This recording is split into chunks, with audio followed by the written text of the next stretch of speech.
Kangpokpi district ki Wathok naga khulgi area da Assam Rifles na naga volunteers ngi bunker sidok palak pada sauna hosik mukna bathok ni ki mami amagi video footage ni Ari pise mo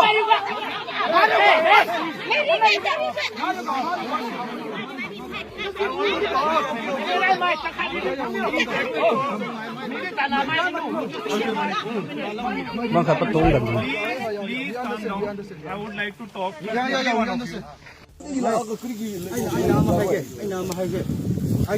sikak kenu haiban nate kakani nokoi nokoi kursi yun nakakani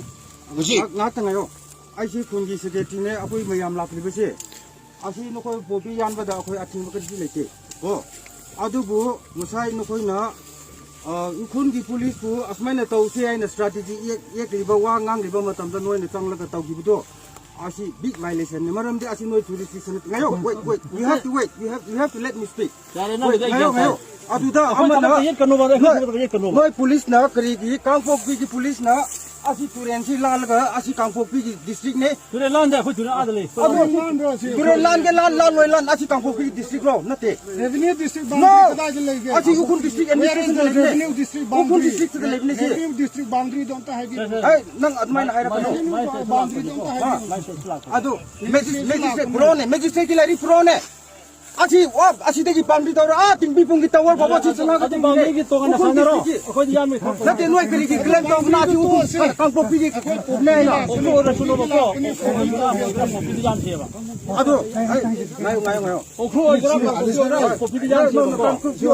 asi ukun ne Aku orang siapa siapa? handegi thagi taw Aku orang siapa? Kamu pun siapa? yan do na ne ado ko asi kangpok gi ne magistrate ne kana no magistrate lari puto ukun district ta ba lai lai ni Dia tu noi tu. ꯑꯩꯈꯣꯏꯒꯤ ꯁꯅꯥ ꯀꯩꯊꯦꯜ ꯁꯨꯠ ꯃꯌꯥꯝ ꯂꯥꯛꯏ ꯑꯩꯈꯣꯏꯅ ꯄꯨꯂꯤꯁꯅ poppy ꯗꯤꯁꯇ꯭ꯔꯛꯁꯟꯁꯦ ꯇꯧꯔꯀꯥꯟꯗ ꯑꯩꯈꯣꯏꯅ ꯗꯤꯁꯇ꯭ꯔꯛ ꯇꯧꯕꯤꯒꯅꯨ ꯍꯥꯏꯅ ꯃꯣꯏꯅ ꯄ꯭ꯔꯣꯃꯣꯇꯤꯡ ꯇꯧꯏ ꯃꯣꯏꯅ ꯁꯄꯣꯔꯠ ꯇꯧꯗ꯭ꯔꯤꯉꯩꯗ ꯀꯟꯁꯄꯤꯔꯦꯁꯤ ꯇꯧꯔꯒ ꯄꯣꯄꯤ ꯄ꯭ꯂꯥꯟꯇꯦꯁꯟꯁꯦ ꯑꯩꯈꯣꯏꯅ ꯀꯛꯄ ꯌꯥꯗ꯭ꯔꯦ ꯑꯗꯨꯅ ꯂꯩꯔꯤꯕ ꯂꯩꯉꯥꯛꯅ ꯑꯩꯈꯣꯏ ꯄꯨꯂꯤꯁꯅ ꯄꯣꯄꯤ ꯗꯤꯁꯇ꯭ꯔꯛꯁꯟ ꯇꯧꯕꯁꯦ ꯃꯣꯏꯅ ꯁꯄꯣꯔꯠ ꯇꯧꯔꯤꯔꯥ ꯑꯩꯈꯣꯏꯅ ꯇꯧꯔꯤꯔꯥ ꯁꯤꯁꯦ ꯃꯨꯟꯅ ꯀꯟꯁꯔꯟ ꯑꯣꯊꯣꯔꯤꯇꯤꯅ ꯁꯄꯣꯔꯠ ꯇꯧ ꯁꯅꯥ ꯀꯩꯊꯦꯜꯗ ꯂꯩꯕ ꯖꯨꯠ ꯃꯌꯥꯝꯁꯤꯅ ꯂꯥꯛꯑꯒ ꯑꯩꯈꯣꯏ ꯁꯤꯗ ꯄꯣꯄꯤ ꯗꯤꯁꯇ꯭ꯔꯛꯁꯟ ꯇꯧꯔꯤꯉꯩꯁꯦ ꯃꯣꯏꯅ ꯁꯨꯃꯥꯏꯅ ꯑꯄꯟꯕ ꯄꯤꯕꯁꯦ ꯑꯩꯈꯣꯏꯅ ꯐꯔꯦ ꯃꯣꯏ ꯀꯩꯅꯣꯒꯤ ꯄꯣꯄꯤ ꯗꯤꯁꯇ꯭ꯔꯛꯁꯟꯗ ꯌꯥꯎꯗꯣꯏꯔꯥ ꯑꯩꯈꯣꯏ ꯒꯣꯚꯔꯟꯃꯦꯟ ꯁ꯭ꯀꯨꯜꯗ ꯌꯥꯎꯗꯣꯏꯔꯥ ꯑꯄꯥꯝꯕ ꯍꯥꯏꯕꯤꯔꯣ ꯗꯤꯁꯇ꯭ꯔꯛꯁꯟ ꯇꯧꯒꯅꯨ ꯍꯥꯏꯅ ꯒꯣꯚꯔꯟꯃꯦꯟ ꯍꯥꯏꯔꯤ ꯇꯧꯔꯣꯏꯒꯦ ꯃꯣꯏꯒꯤ ꯈꯨꯟꯒꯤ ꯃꯤꯌꯦꯡ ꯆꯪꯉꯒ ꯑꯗꯨꯝ ꯇꯧꯕꯤꯔꯣ Sila suara, sila suara. ꯉꯥꯏꯈꯣ ꯉꯥꯏꯈꯣ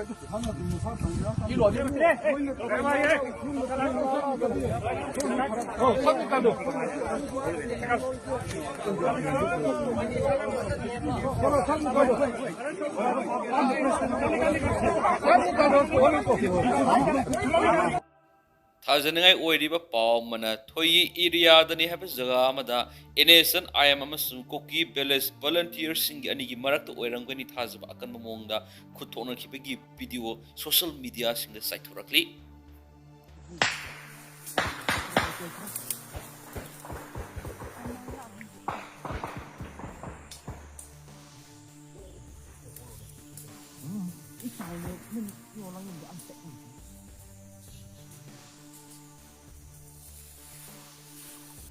Irang kansilak para maram warga hausuk police na irang laksana ba stun bomb yon tear gas kapada protester nupi ogum asu open nang lehri hairbe thawdo sikhuram lima kaithina thuki thawdo mani mito bhana khanduk laga census tawgada bani haibe demanda assembly tamna thomjana na bohonarakpada miyam gi ihau hausi Khwairamband kaithil the police zauna mukna bathukri yamna thajane weriba paw kharana Winger ama urkulrom dagi impal tamna lakpa ama hijack tokre heba pawmani khara ahan oiraba passenger ama namaki family members sing inform tawbagi matung inadi hairiba gari si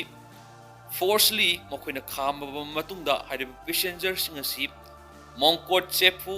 kokigi apikpa village ama oiriba urkul district ki manung sana laiba hairiba mongkot chefu tamna pubne heba wafam tholakli Trump Putin lanam sum santigi wari sanakri US President Donald Trump maka phamana Russia gi Vladimir Putin na ningtokaba numit Iran thokli lanam sum Ukraine santi purona bigi matana kanakri Malemgi energy crisis amana malemgi economy da akiba pokhali haina Kremlin chief na warning pikraba pungkharagi matungda Trump amasung Putin wari sanakhibani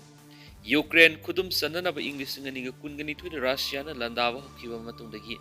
US amasung Israel na Iran da attack tawbadagi thawmamal khwaidigi sauna hengali amasung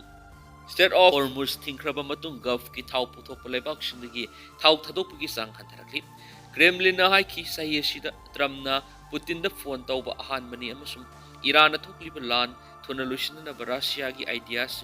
Ukraine military gi phibam amasung malem gi thawi kaithilda Venezuela gi sathing makhoina khanaki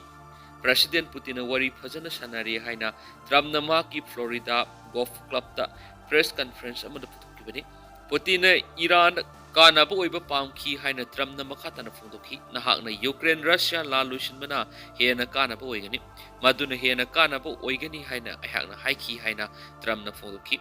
US amasum Israel na Iran na landabana malem na energy crisis ama thokale amasum state of Hormuz power ga pubagi apan tangma thau puthokpa yamna thuna lepnaba yai haina Putin na warning pikraba pungkharagi matungda makhoi ani wari sanakhibani Putin na haiki malem da thau khwaidigi yamna yonba ani suba laibak amasum malem da national gas reserve khwaidigi yamna laiba Russia ga tungkoina thabak tawminaba European customer singna pamlabadi Russia na makhoi ga amukhana thabak tawminaraba sem saraga lei hadi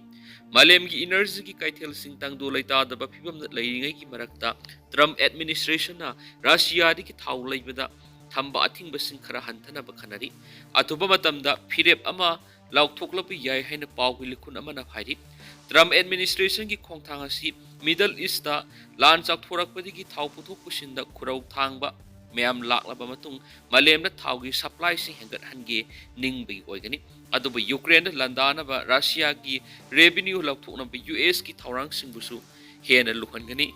Trump amasung Putin wari sanakhiba du Russia gi thau leibada thamliba athingbasing khara kom thokpada natana India gumba leiba kharana Russia sairak phangani haibigi akiba yaudana Russia digi thau leibi yana ba henba option sing khanaki haina masakta thoktoba pawgi likhun singna Reuters ta phongdoki Middle East ta thau pubagi lambi kakhibagi awatpa mengkhatpada mating oina ba hawkiba sayol United States na samudra da hanadagi tanker singda leiraba Russia gi sungdoktriba thau India na leibigi ayaba matam kharagi oina pikhi